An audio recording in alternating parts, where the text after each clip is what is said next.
Hi, welcome to the channel. It's early Saturday morning. I'm going to do a quick video on the pineapples, and I may go ahead and include, I'm talking hands today. We're also going to include maybe a walking tour later, but I have been doing a lot of the pineapples this year. First year I've been doing the pineapples, had some good success with it. I did kind of want to show you from step to step something I've learned. When you buy your pineapple that you don't want to get to put in, you want to save the top and grow the top out of it. It's going to take about a year and a half, 2 years for this thing to make. You want to get one that's ripe already. The top still looks good. It's good on the inside. And at this point, rather than cutting this off and trying to do all that, you can just take it from the bottom and just twist it. And that would get you away from all this flesh that's going to rot if you are not careful. So now you've got this here, and then just pull some of these leaves off, because that's kind of where the roots are going to be made, and get all them off to where you got something to plant, basically. Now, some people have said when you let this sit for a day or two, it's kind of dry out. I'm not going to do that because I'm impatient. And but you're just trying to create a nub in here. You also, the more leaves you thin off, the less it's going to have, because what happens, you take these pineapples and you put them in the house, and the house is the worst place for low humidity. If you run the air conditioner, heater, use the air conditioner this time of year, of course.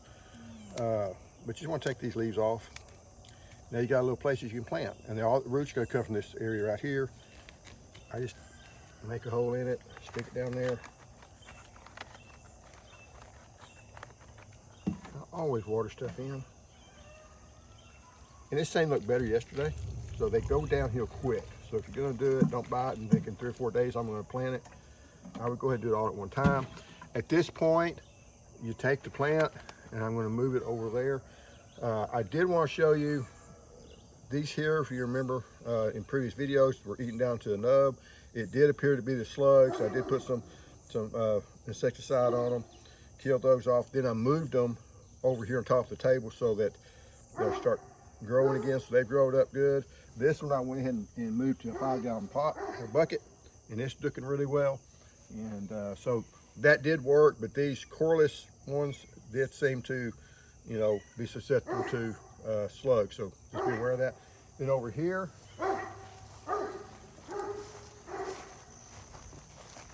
is the other ones that I grew. These were the ones that were the slips or whatever, or the ones that's the spine type.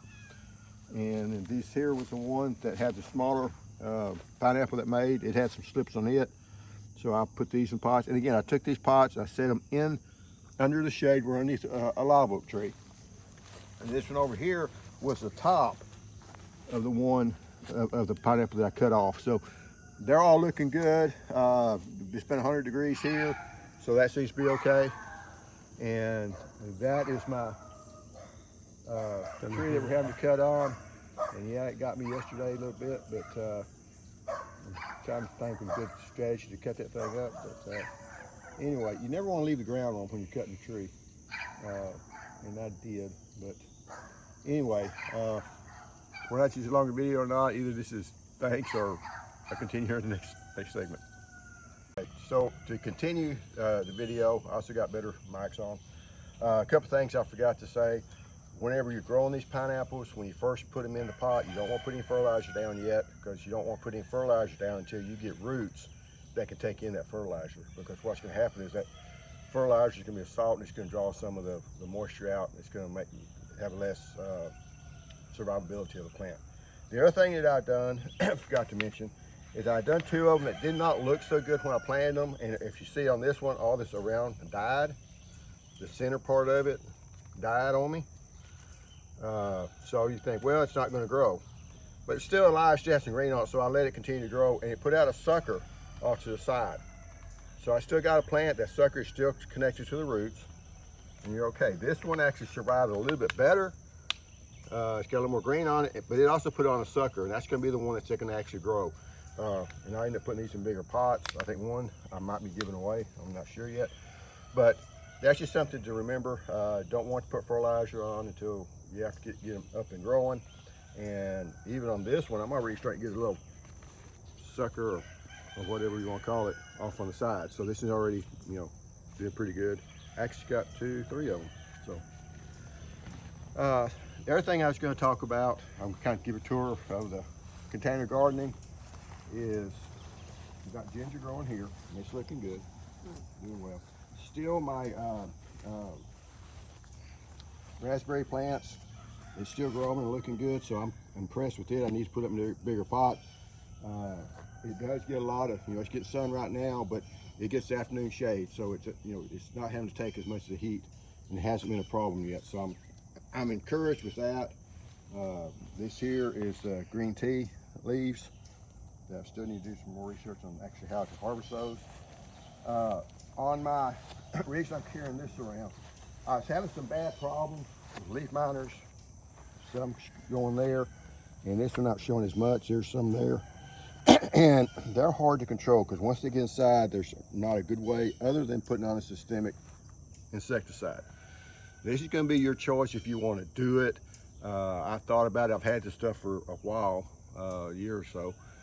I don't like putting systemic stuff into the stuff you're going to be eating because it could be left over. It stays in the plant for a while. But Bayer does. Anyway, Bio Advance is one that is labeled for citrus and vegetable insect control. I'm only going to do it for citrus. For the pure deal, I don't like using something that's systemic, but that's why I'm doing it. You don't do it whenever it's going to be blooming because it's toxic to bees. But I was getting a lot of damage on these, and this should take care of the plants and let this look like this and not be all dwarfed up. On a bigger plant, they can handle it, so I'm not that concerned about it. But stuff in containers, these leaves are important. So I think the leaves are starting to look a little bit better. So we'll see how that works. Like I say, I'm not necessarily recommending this. I'm using it. We'll see, and I'll put it back here later, hopefully. But that's just something you might consider. Again, that's personal. Some people say I'm not going to use any type of systemics, or any type of even insecticides. I get that, but again, that's kind of a personal preference on it. The tree, I've gotten it pretty much cut up. That's what I did all day yesterday, and then Friday afternoon. This is the next day, so we're getting it down, and it's taking up my time all day Saturday and probably the rest of today. And I'm still getting my big chainsaw worked on, so the bigger stuff I'm going to do later. The loquat is looking good. I got a little bit dry once, but it's doing all right. I've been keeping this water good enough to have a lot of dead leaves on it. And it's the Cherry of the Rio Grande. I need to, like I said, I've been saying this for all winter. I need to kind of trim it up and make it look better. Hopefully next year it'll produce. I have had a problem on my tomatoes. The one died because it fell over, then it died. So I went out and bought some more. I planted one here. I planted one here. And as you can see, this one is looking bad, and there's no reason it should be looking bad. Now the Sweet 100 that I planted over here is doing just fine. I mean, that's kind of what you want. It's even got fruit on it. It's got 1 or 2 more. So it's looking okay. No reason this just kind of died out. Probably got dry, but on your time. But this in here's not looking that great either. And I mean, some of these is insect damage. There's going to be a bug under these there, I'm sure. But so I don't know if there's some type of fungal disease, some type of wilt that's doing that, or if it just got dry. But I don't think it's not really that dry. But and the others beside it's looking, the ones in each end look fine. But sometimes you just don't ever know. That does concern me because. First one dies, it doesn't worry because, it could have been broke stem, whatever. But the second one in a row dies and it does have a broke stem, yeah, it might be some type of disease in it causing it. But anyway, the citrus here is looking okay. The leaves aren't looking like I think they should. But, that kind of what you have to go on to try the leaves look. Myers Lemon decided to put on some more blooms. This year is the pomelo, and it's starting to put on some growth. And we got one really big pomelo, because again, it's the only one that survived from all the stuff blowing around and breaking and all that. So,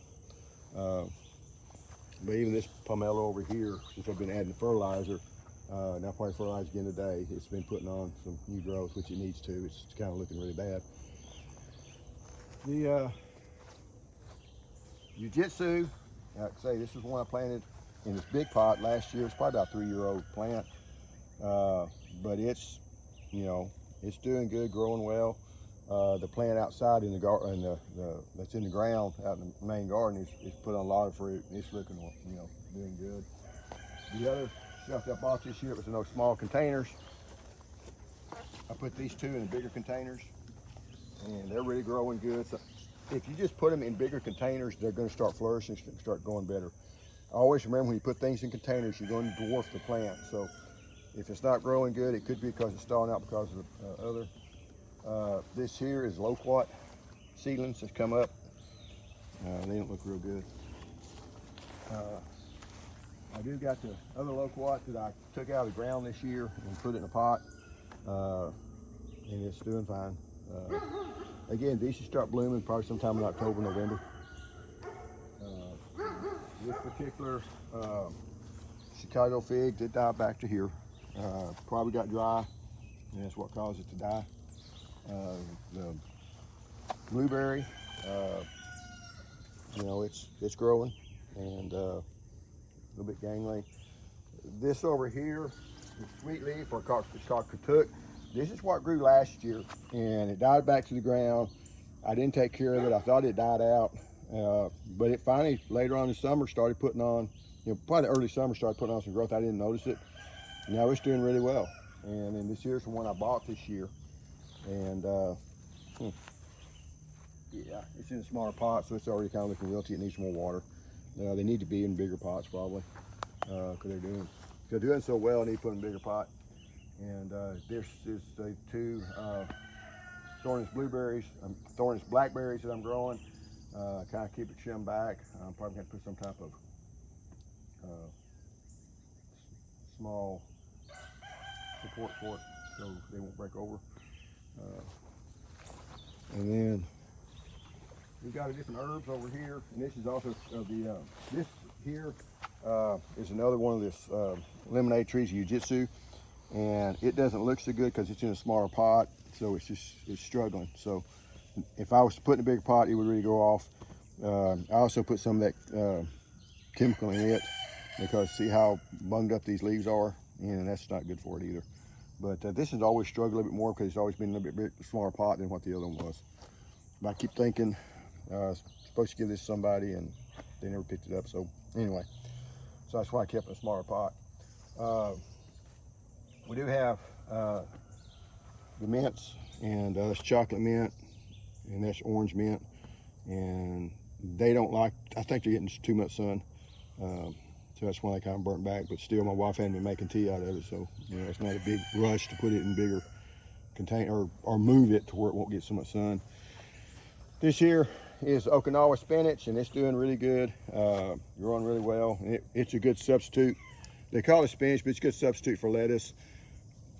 As far as to add to it, you can't make a salad on its own because it's too strong. But if you're gonna put it on a sandwich or a hamburger, or mix it in with some other lettuce, it does really well. And my wife really likes the taste of it. It's really pretty. It's got the purple leaves on the bottom, so, and it loves the heat. It's been out here in the sun. That's when it does its thing. So it really enjoys the sunlight. You want straight sun, don't turn it on.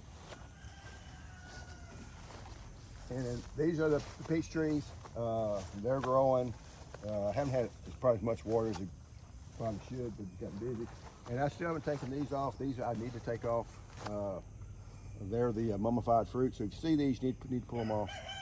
I might even do that today, but I've been thinking that for a while. There's so much other stuff I need to do, but that will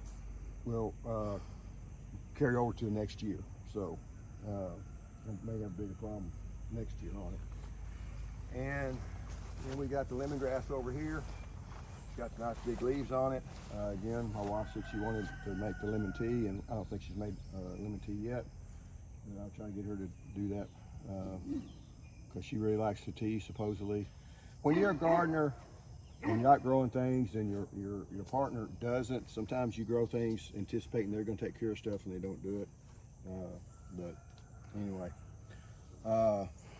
this pomegranate tree, and it's looking, you know, I guess like it should. It didn't bloom this year, and hopefully it'll bloom next year. And then the blueberries, starting to put on nice growth on it. We try to keep them watered enough. Because water stress is a bad problem when you got them in these pots and it's 100 degrees every day. They need to be watered today. I have been fertilizing some too, so we're starting to get some new growth. A lot of times when you see these plants and not putting on this growth and just sitting there, usually it's either going to be they don't have enough, they're either totally root bound, or a lot of times they just don't get the fertility because this, you know, this potting mix, you're putting a lot of water through them. They're going to be, if it doesn't have any of the right nutrients, it's just going to sit there. They're not going to grow.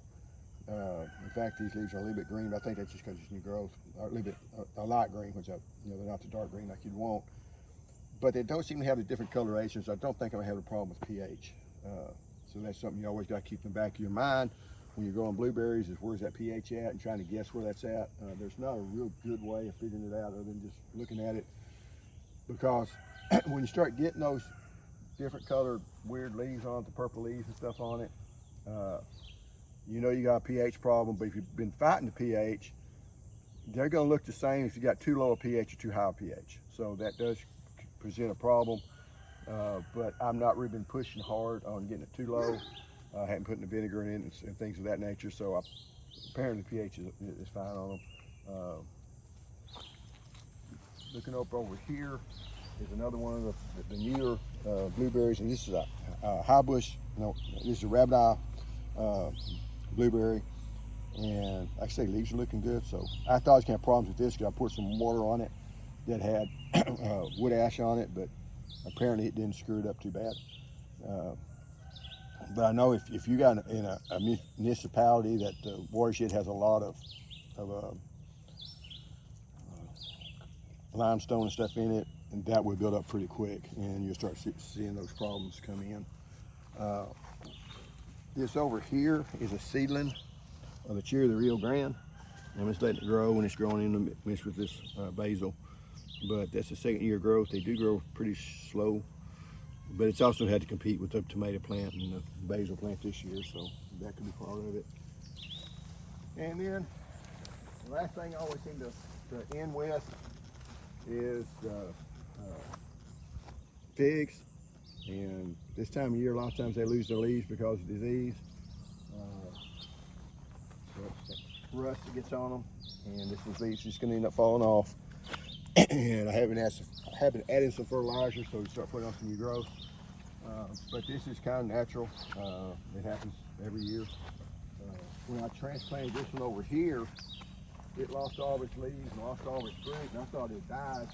But then it started putting out leaves, and you know, it's a moth to black, and it lost its, but then now it's put on some new leaves, put on some new fruit, and you know, I'm keeping it watered and so it can adapt. Because one thing you don't want to do, if you're going to put one of these pots and you're going to put it in the ground and it's middle of summer, you got to water them just like they're still in the pot, because them roots take a while to expand and get fresh water. So you're putting this plant in there, you got to water it just as much as if it was still in that pot. So just something to always think about. And this one here, like I say, it looks rough, but about a weed, but that's just natural. That's not a problem. So that's just what they look like. They did put on some fruit. Still got a little bit more fruit left. And this is strawberry verde. It does root really readily. A few of the figs, you have a hard time getting them to root. This one roots really easily. I've had almost 100% success rate on it. But anyway, that's the video for today. Thanks for watching all the way to the end. See you next time.